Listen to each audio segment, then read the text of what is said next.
say Greybridge never sleeps. Maybe it's because nobody wants to close their eyes in a city like this. You shut 'em too long, and when you open 'em again, something you cared about's gone. Your wallet, your job, sometimes a person. The city's got a pulse, steady, cold, and mean. Neon lights flicker like dying fireflies, and the streets smell like rain, smoke, and regret. Yeah, Greybridge's got character. The kind that stabs you in the back, then asks if you're all right. It was one of those nights when the whiskey burned a little too easy, and the silence in my office started to sound like judgment. The clock said 10:30. The city said trouble's coming. That's when she walked in. She looked like she'd stepped out of a dream that forgot how to end. Long coat, eyes sharp but scared, the kind of scared that's practiced. She told me her name was Evelyn Grant. Said her brother Daniel had gone missing. A journalist. Digging into a story that someone didn't want told. I've seen that look before, desperation wrapped in perfume and lies. Said she'd already been to the police. They called it a personal matter. That's Greybridge code for we've been paid to look the other way. I told her, I don't take missing person cases anymore. Too many dead ends? Too many ghosts? But then she mentioned the name Arthur Bellamy. The name hit me like a sucker punch. Bellamy, the city's golden boy, construction magnate and all-around snake. Last time I crossed him, I lost my badge, my partner, and what was left of my good name. So I took the case. Not for her, not for the money, for me.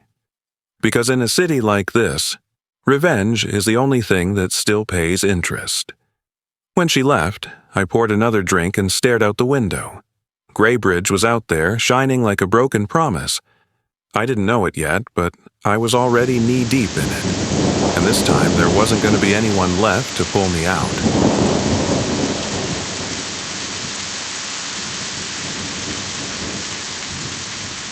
I grabbed my coat, my gun, and what was left of my dignity. Daniel Grant had gone missing. And in Greybridge, missing usually means buried. So I started where any dead man would leave a trail.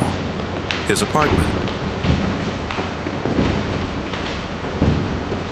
Greybridge looks different at night. The neon lights paint everything in lies.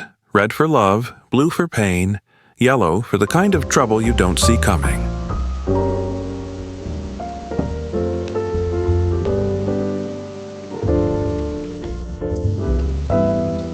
By the time I reached Daniel Grant's apartment, the streets were empty, except for a drunk arguing with a payphone and the echo of my own footsteps.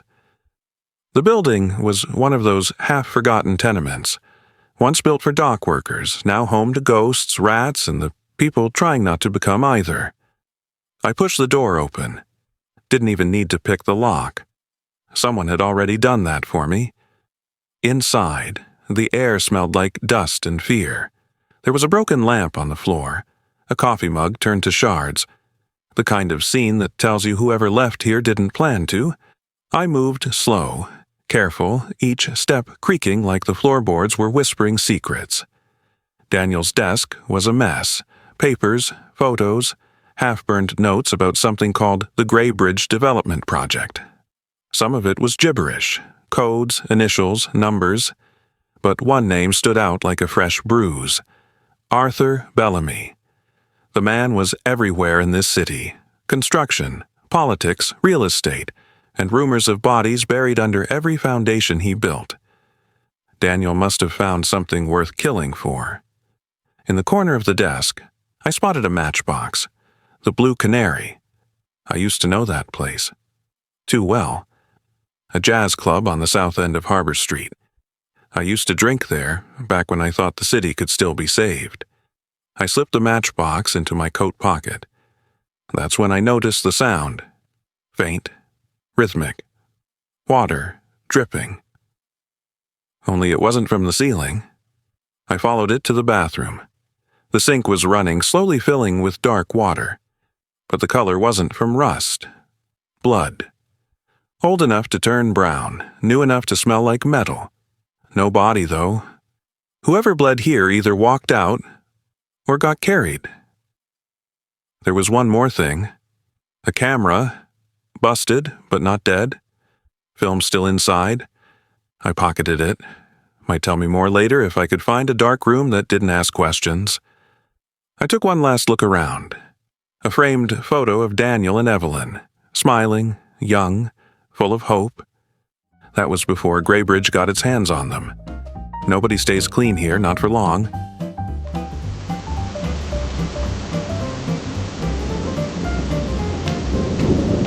Then I heard it. Someone outside the door. Heavy steps. Too deliberate. Whoever it was, they weren't selling Bibles. I killed the lights, pulled my gun, and waited. The handle turned. The door creaked open. Slow, like a bad decision. I could see the silhouette. Broad shoulders, leather jacket, the glint of something metallic. He stepped in. I fired once. A warning shot into the wall. The silhouette froze, then ran. I chased him down the hall, but by the time I hit the stairwell, he was gone. Left behind, a cigarette still burning on the railing. No brand, no trace, just smoke. I stood there, listening to the city breathe. Whoever that was, they knew Daniel's name. And now, they knew mine.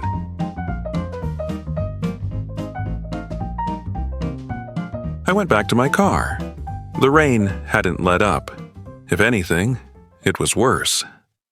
Greybridge liked to wash away its sins fast. I drove through the fog, the matchbox heavy in my pocket. The Blue Canary.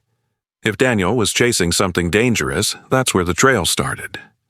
And maybe where it ended. As I drove, I couldn't shake Evelyn's face from my mind. The way she said her brother's name, half hope, half guilt. People come to me for answers. But in Greybridge, answers are just another kind of lie.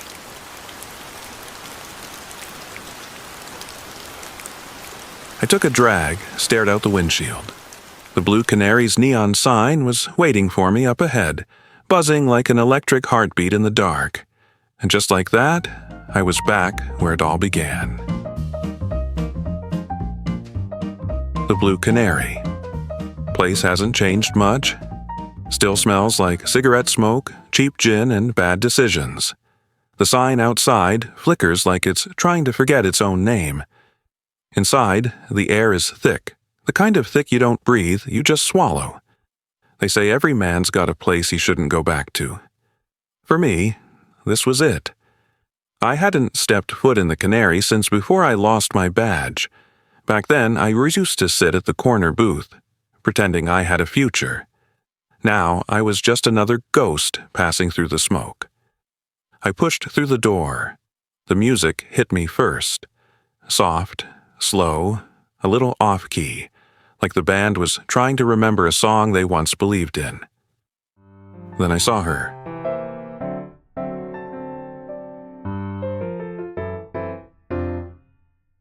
Lydia Crane. She was up there on stage, singing like she was holding the city's heart in her throat.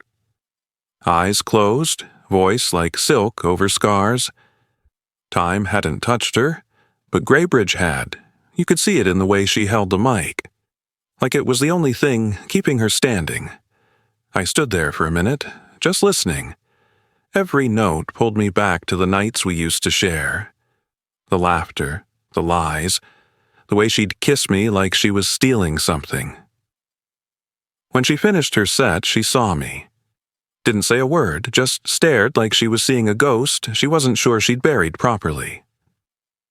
I took a seat at the bar, ordered something brown and strong enough to make me forget how her eyes used to look. The bartender poured without asking questions. Smart man. Lydia came over, slow, graceful, dangerous. Her perfume was the same, jasmine and smoke. If regret had a scent, that was it. She smiled. The kind of smile that could light a cigarette and burn you with it at the same time. If she was surprised to see me, she didn't show it. But behind that smile, I saw fear. Not the kind that screams. the kind that whispers. I told her I was looking for Daniel Grant. She didn't flinch, but her eyes gave her away, just for a second. She said she hadn't seen him. Lied so smooth it almost sounded true.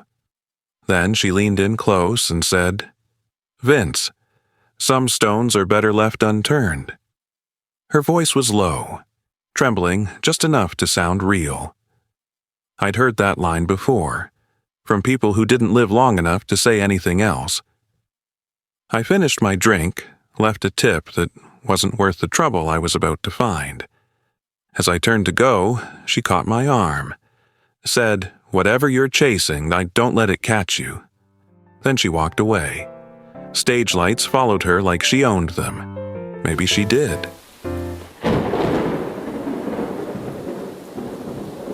I stepped back into the night. The rain had turned mean, sharp, sideways. I lit a cigarette and looked at the matchbox I'd found in Daniel's apartment. Same logo, same club, but there was something else now. A number written inside, barely visible through the damp. Number 214. A room number. Maybe a locker. Maybe something worse. As I walked toward my car, I caught a reflection in a puddle. A pair of headlights that shouldn't have been there. I turned just in time to see the car speeding toward me. I dove behind a trash bin as it roared past, tires screaming, a bullet tearing through the night where my head had been. When I looked up, the car was gone. Just me, the rain, and the echo of what almost was. I stood there for a while, soaked to the bone, cigarette out, and all I could think was, if someone's trying to scare me off, they're doing a hell of a job convincing me I'm on the right trail.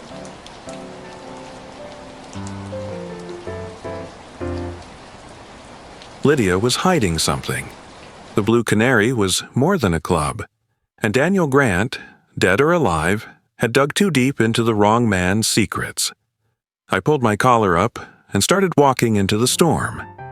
Greybridge wasn't done with me yet, not by a long shot.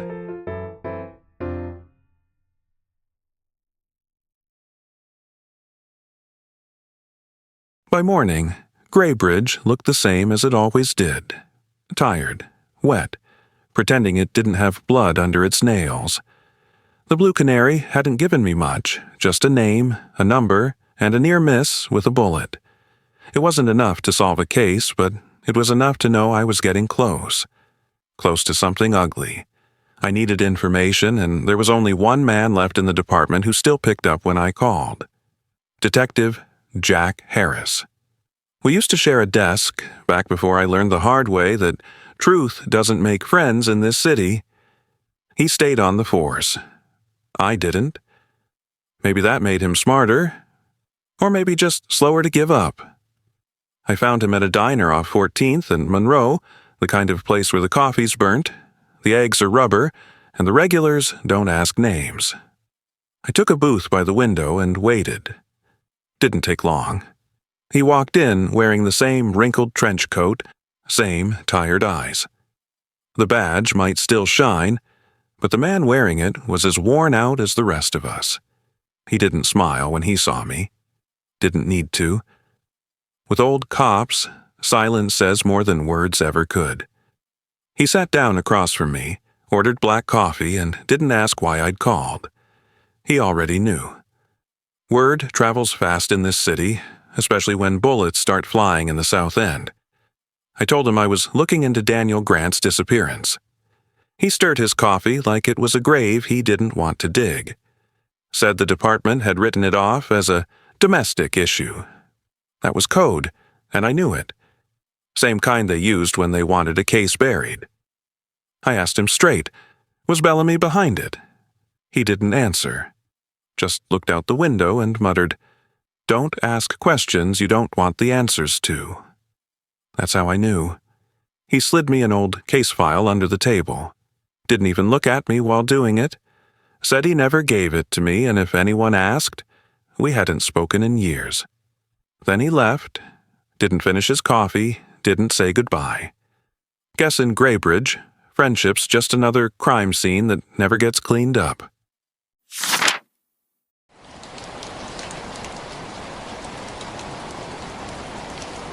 Back in my office, I went through the file. Most of it was redacted. Thick black ink over names, addresses, whole paragraphs gone. But what was left told enough of a story. Daniel Grant had been investigating the Greybridge Development Project, a massive urban renewal plan signed off by Mayor Hollis and funded by Bellamy's company, Bellamy Construction Group. Only it wasn't renewal. It was removal. Whole neighborhoods being cleared out overnight, families displaced, small businesses gone, all under the cover of progress. And according to one report, a string of accidents at demolition sites, collapsing scaffolds, faulty wiring, missing workers. Men who showed up for a paycheck and ended up as part of the foundation. There it was. The kind of truth people die for. Daniel found it, and someone made sure he didn't live to publish it. I poured a drink, the kind that burned enough to make me remember why I quit asking questions. The file mentioned one more name, buried in the paperwork like a forgotten sin. Lydia Crane. Turns out the Blue Canary wasn't just her stage. Bellamy's company owned the building. She'd been on their payroll for years. Public relations consultant. I knew what that meant. A pretty face to distract from ugly business. I stared at her name until the letters started to blur. Maybe she was part of this mess. Or maybe she was just another lost soul trying to survive Greybridge. Either way, I needed to see her again.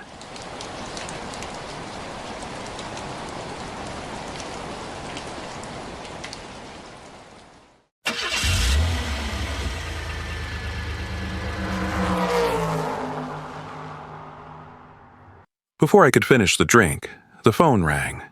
An unlisted number. I let it ring 3 times, old habit, then picked up. Nothing on the other end. Just static. Then a voice, low, mechanical, distorted. "Stop digging, Marlowe. You're next." The line went dead. I stared at the receiver. It didn't scare me. Threats never do, but it told me one thing. Someone knew exactly where I was, and they were close enough to make sure I heard them breathe. I looked out the window. Greybridge was still out there, waiting, watching with 1,000 blind eyes. I poured another drink. Didn't help. When you start digging in this city, you don't find the truth. You just find out how deep the rot goes. And I was already in too deep to crawl out.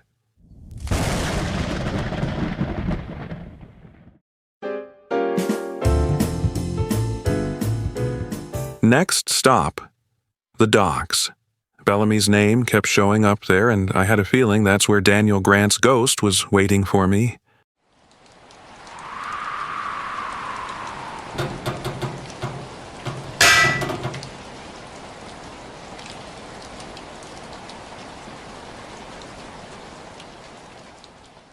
The docks at night, Greybridge's underbelly.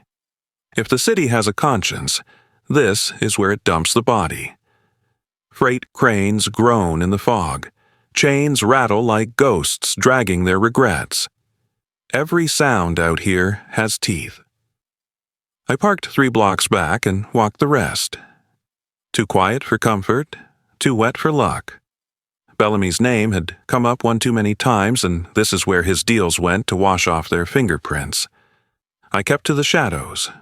Old habit. After enough years in this business, you learn to walk like smoke. There, but never seen. Through the mist, I spotted movement. 3 men, maybe 4, standing under a floodlight near Warehouse 12. One of them I recognized from a photo in Daniel's notes. Bellamy's fixer, Ralph Kettering. The other 2 wore the kind of suits you buy when you're laundering something more than money. They were talking low, fast, the kind of conversation that ends in either cash or blood.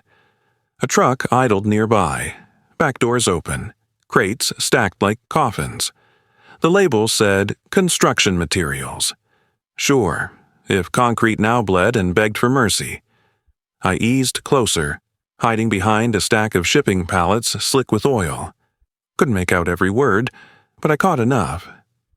The journalist was supposed to disappear quietly. Bellamy wants the files gone before sunrise.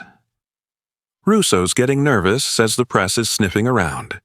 There it was, the missing piece. Daniel Grant had found something tying Bellamy's development project to Don Matteo Russo. Politics, construction, organized crime, 3 snakes coiled around the same pile of money. I took out my notebook, jotted down what I could, but my hand froze when I heard another voice. One I hadn't expected. A woman. Soft. Familiar. Lydia. She was standing beside Kettering, wrapped in a trench coat, looking like guilt in high heels. Couldn't hear her words, but her face said enough. Fear. Anger. Regret. Maybe she was in deeper than she ever told me. Or maybe she was just another piece on Bellamy's board. I snapped a photo with Daniel's busted camera, hoping the flash wouldn't blow my cover. It didn't. But something else did. A cough. Behind me. Close, too close. Then a voice. "Should have stayed retired, Marlowe." I turned just as the gun came up. Instinct beat reason. I slammed into the guy, the shot went wide, echoing through the docks like thunder. Suddenly the floodlight cut out. Chaos, men shouting, boots pounding on wet concrete. Another shot, closer this time. I hit the ground, rolled, felt the sting of a bullet grazing my shoulder, burned like hell but didn't stop me. I crawled behind a crate, heart hammering, hands slick with rain and blood. Somewhere in the dark, Kettering was yelling orders. They were sweeping the docks, flashlights slicing through the fog. I needed an exit and proof. One of the crates near me was cracked open. Inside, not bricks, not tiles, but stacks of documents sealed in plastic, stamped city records, confidential. Blueprints, contracts, payment receipts, all of it tying Bellamy's company to the city council and Russo's front businesses. Jackpot. Or maybe coffin lid. I grabbed what I could fit into my coat, then made for the water. The only place darker than Greybridge's streets is underneath them. Shots followed me as I jumped, cold river swallowing the noise. The shock hit like a fist of ice. I surfaced once, saw the muzzle flashes, heard someone shouting, "He's gone!" then slipped under again.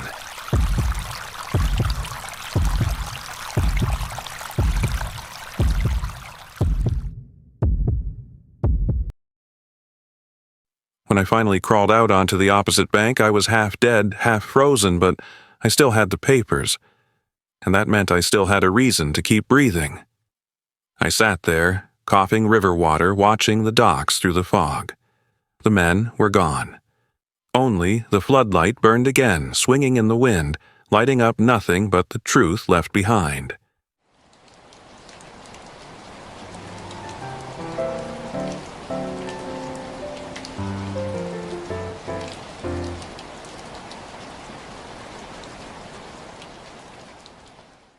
The file I stole had names, dates, signatures, enough to bury Bellamy in his own concrete.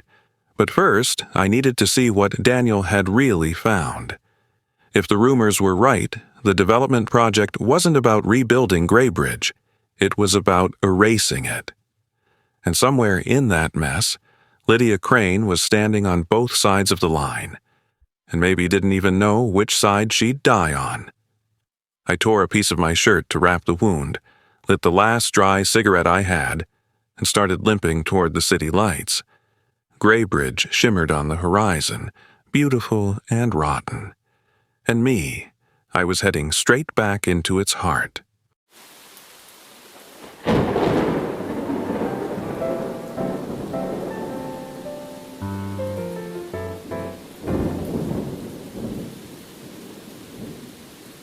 I don't remember much about the walk back from the docks. Just rain, pain and the sound of my own breathing. Heavy, uneven, like the city was trying to match my rhythm. By the time I hit Main Street, the wound on my shoulder was screaming louder than the sirens. Didn't matter. Pain's a reminder you're still in the fight.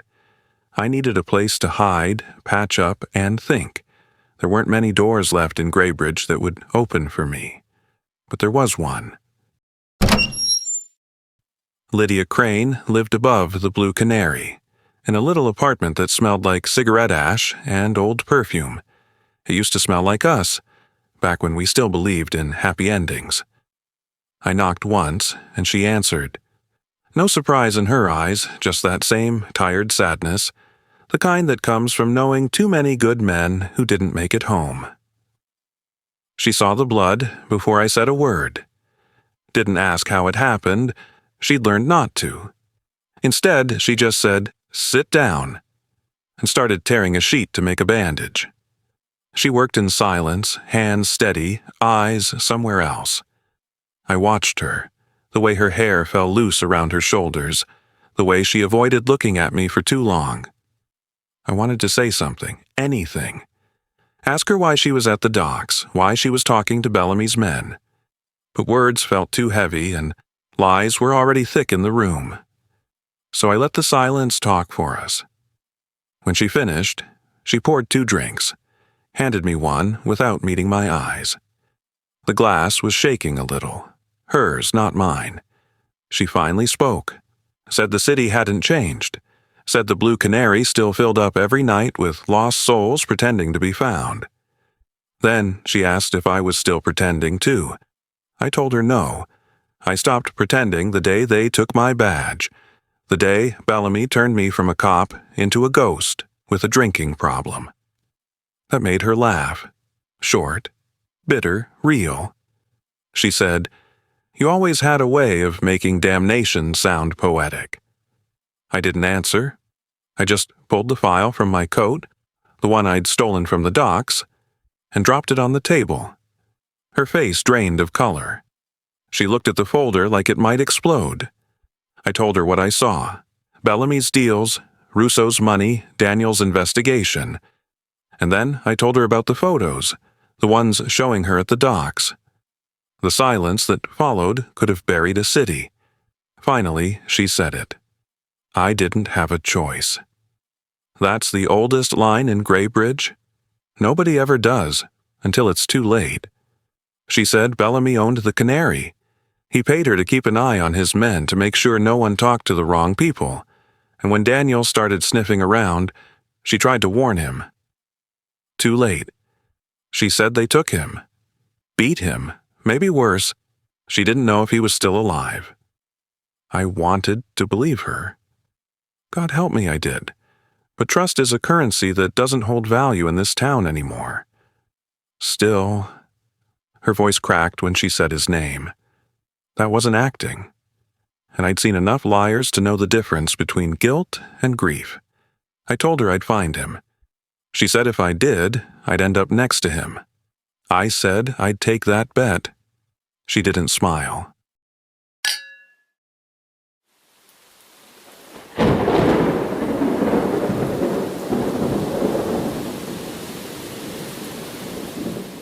Outside, the city kept breathing.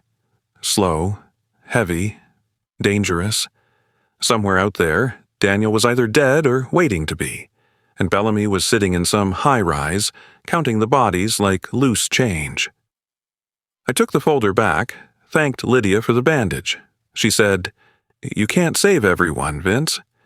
I told her, I stopped trying to save everyone a long time ago. Now, I just try to save the truth. Before I left, she touched my arm. Just for a second, long enough to make the ghosts in my chest start whispering again. Then I was gone.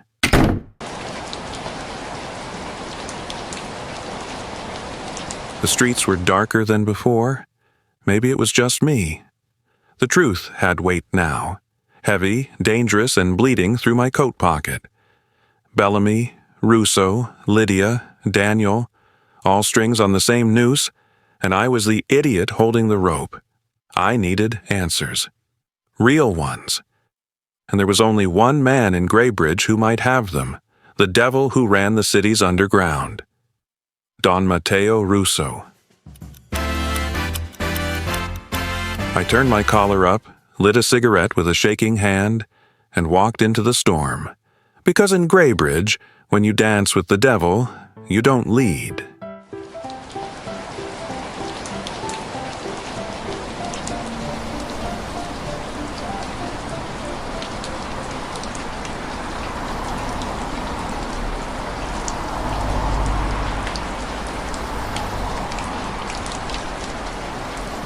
Greybridge has two kinds of power, the kind you vote for and the kind that votes for itself.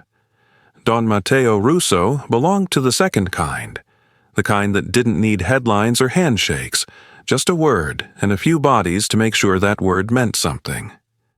His office sat above a jazz club on the East River, the Velvet Note. Classy name for a place that sold sin by the bottle. I'd been there before, back when I still wore a badge and thought justice was something you could hold in your hand. Now I was just another ghost looking for answers.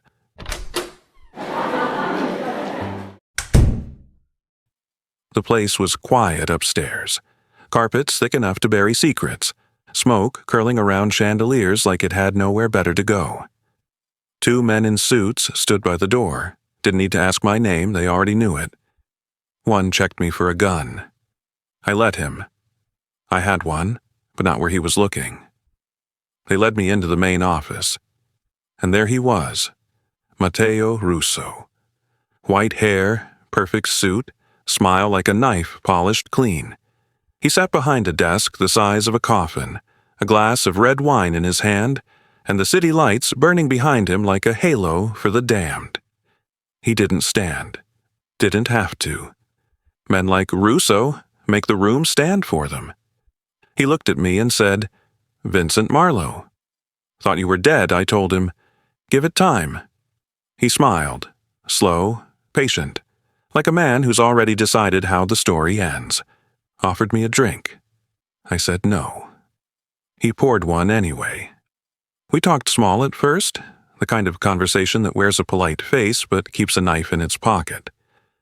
Then I slid the stolen file onto his desk. His smile didn't move, but I could see the flicker behind his eyes.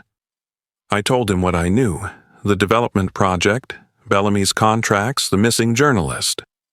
Said it all pointed back to him. He didn't deny it. Didn't need to.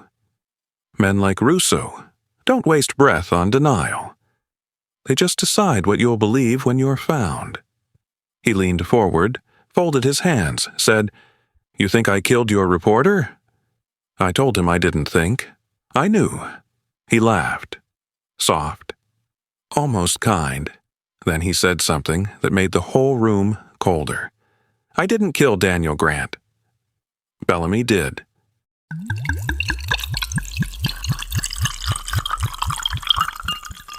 That stopped me. Russo saw it too. He said Bellamy used the project to launder campaign money, but when Daniel found out, he threatened to go public. Bellamy panicked, had him silenced, then blamed Russo's crew to keep the heat off his back. "Bellamy's an amateur," Russo said. "He kills like a man writes poetry. Too loud, too messy." I wanted to believe him. But truth in Greybridge is a snake with two heads. Both bite. I asked why he was telling me this. He said, "Because Bellamy thinks he's bigger than the city, and that makes him dangerous to people like me." Russo leaned back, eyes half in shadow. "You and I want the same thing, Marlowe. Balance. Balance. That's what monsters call peace." He told me where to find proof, an old construction yard on the south end, run by Bellamy's men. Said that's where Daniel was last seen. Then he stood, poured himself another drink, and raised the glass like a benediction. "One piece of advice," he said, "when you find Bellamy, don't talk. Just pull the trigger." I told him I don't take orders. He said, "You already did, the moment you walked in here." The guards walked me out without a word. Outside, the night had teeth again. Wind off the river. Thunder somewhere behind the skyline. I lit a cigarette, watched the smoke twist into the streetlight, and thought about what Russo said. If Bellamy killed Daniel, then the mayor's office was part of it. That meant the city itself was guilty, and I was about to put it on trial.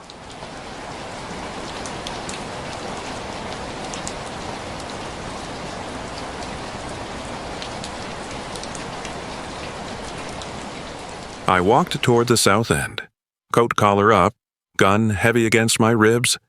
The city didn't feel like it was sleeping anymore. It felt like it was waiting, watching.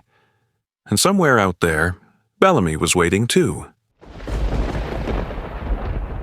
Next stop, the graveyard of good intentions, the South End.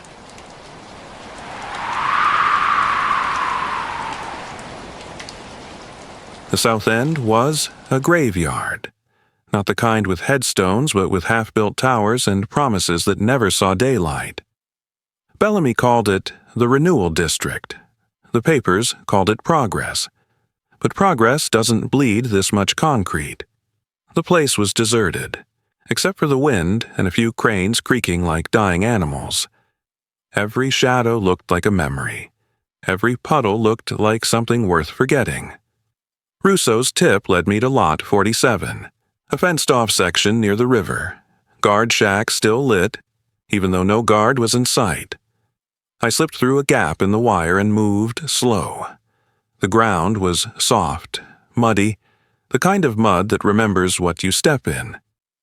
There was a trailer near the back, lights faint behind fogged glass. Inside I could see papers scattered on a desk, a thermos, a tape recorder, and on the wall, a single photo. Daniel Grant. Smiling. Alive. I pushed the door open, gun raised. Empty. But the coffee on the desk was still warm. Someone had been here. Recently. I started searching. Drawers, cabinets, anything that might tell me what Daniel was chasing. Most of the files were blueprints, payment ledgers, same dirty fingerprints of corruption I'd seen 100 times before. But then I found it. A manila envelope marked Inspection Footage. Inside, a tape. Old VHS. Labeled with a date, 2 days before Daniel disappeared. I found a small TV on the desk, plugged in the tape. Static then image. A grainy video of the construction site at night. Daniel was on screen, holding a flashlight, talking into the camera. His voice was shaky, but clear. He said he'd uncovered evidence that Bellamy's crews were using the project to dump illegal waste. Chemical barrels buried under the foundations. Said the mayor was signing off on it, and Bellamy was paying him under the table. Then, something behind him. Movement. Voices. He turned, dropped the camera. The screen went black. Then a man's voice, cold, deep. "Should have minded your own business, reporter." Gunshot. Silence. End of tape, so that was it.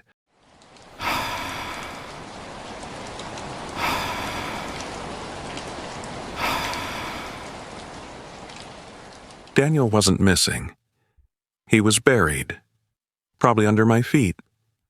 I felt it then. The whole city pressing down on me like Greybridge itself didn't want this truth to come out. I took the tape, shoved it in my coat, and was halfway to the door when I heard footsteps outside. Not one pair. 3, maybe 4. I killed the light, ducked behind the desk. The door creaked open. Voices, muffled, angry. "Boss says no loose ends." He was supposed to burn the trailer. I stayed low, hand on my gun, heart counting seconds. They moved through the room, checking corners. One of them kicked over the chair, grunted. "Looks like somebody already cleaned up." I waited until they turned their backs. Then I moved. Quick, quiet. The first man went down before he knew I was there. The second drew his gun. I shot first, the rest ran. The silence that followed was thick enough to choke on. I stood there, shaking, blood dripping from my knuckles, the smell of gunpowder mixing with the rain, and then I heard it, a faint sound from outside. Not footsteps. A voice. Weak, raspy. "Help! Me!" I froze. It was coming from a half-dug pit behind the trailer, where concrete rebar jutted out like broken ribs. I ran to it, dropped to my knees, shined the flashlight down. There he was, Daniel Grant. Barely breathing, covered in dirt and blood, half buried in the earth that was supposed to become Greybridge's new tomorrow. I pulled him out, or what was left of him. He tried to talk, but his voice was just a ghost trapped in his throat. He managed 2 words: Bellamy, tapes. Then he was gone.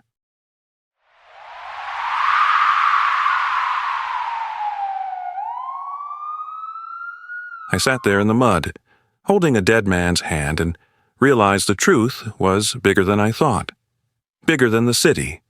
Bigger than me. Bellamy wasn't just building towers, he was building graves. One foundation at a time. I left Daniel there, covered him with my coat. The rain would finish the burial. Then I took the tape, lit a cigarette with shaking hands, and whispered to the dark, "You picked the wrong man to bury."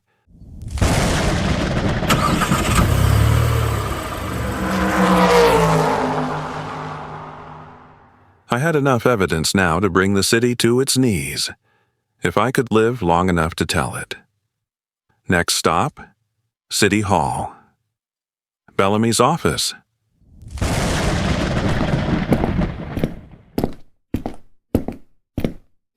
One last dance in the rain. One last chance to drag the truth into the light.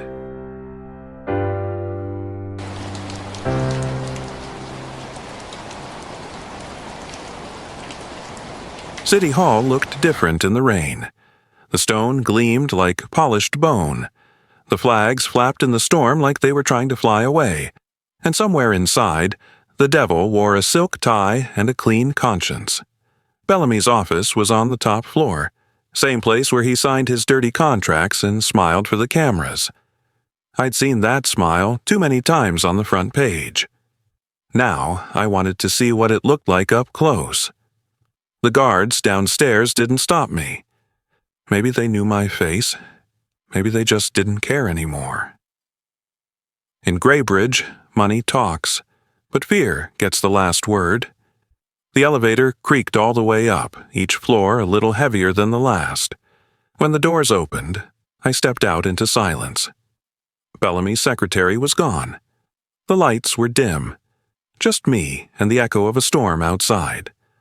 I walked down the hallway, boots leaving a wet trail on the marble. Bellamy's door was cracked open, a thin strip of light cutting through the dark. I pushed it open. He was there. Behind his desk, glass of bourbon in hand, city lights burning behind him like judgment. Still in his suit, still pretending to be clean. He didn't look surprised, just tired. Like a man who's been waiting for the knock on the door he always knew was coming. He said, "You look like hell, Marlowe." I said, "I've been there." "You own the place." He smiled, soft, condescending. "What do you want?" I tossed the tape on his desk, the one from the construction yard. Daniel's last words, his face when he realized the truth. Bellamy stared at it, didn't touch it. Didn't need to. He already knew what was on it. He said, "You don't understand. This city needs men like me. You tear me down, it all falls apart," I told him. "Then maybe it deserves to." That's when he reached into his drawer. Slow. Deliberate. He wasn't reaching for a pen. I pulled my gun first. For a long second, the only sound was the rain and the ticking of the clock on his wall. 2 men. One truth between them. One bullet away from being forgotten. Bellamy lowered his hand. Didn't draw, didn't blink. Just said, "You think killing me changes anything? This city will still belong to men like me long after you're gone." I said, "Maybe, but not tonight." He laughed, a dry, hollow sound that didn't belong to a living man anymore. "You're a fool, Marlowe." I said, "Yeah, but at least I sleep like one." Then I slid the tape recorder out of my coat pocket, the one that had been running since I walked in. set it on his desk, let it play back every word he'd just said. His eyes widened. He lunged for it. Too late. The door burst open. Detective Harris, half a dozen uniforms behind him. I'd called him from the lobby before coming up. Bellamy froze. The smile finally cracked. Harris walked in, read him his rights, and for once in his life, Richard Bellamy had nothing to say. They took him out in cuffs. He didn't look back. When the room was empty, I stood there alone. The rain eased up. The thunder moved on. For the first time in years, Greybridge was quiet. I walked to the window, looked out at the city. Same streets, same lights, but maybe, just maybe, a different kind of dawn waiting behind the clouds. I lit a cigarette, watched the smoke curl into the night. The job was done. Bellamy would face trial. Russo would fill the vacuum. The city would keep breathing, ugly, tired, but alive. That's the thing about Greybridge. You don't save it. You just buy it another night to dream.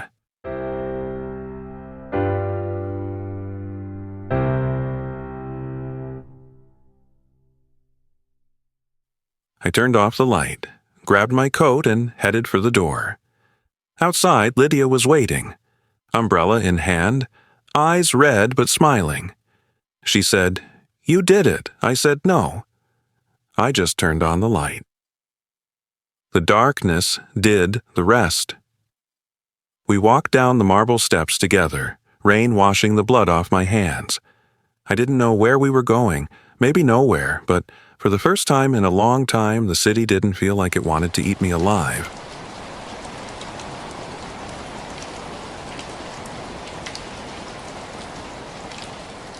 Greybridge sleeps again tonight.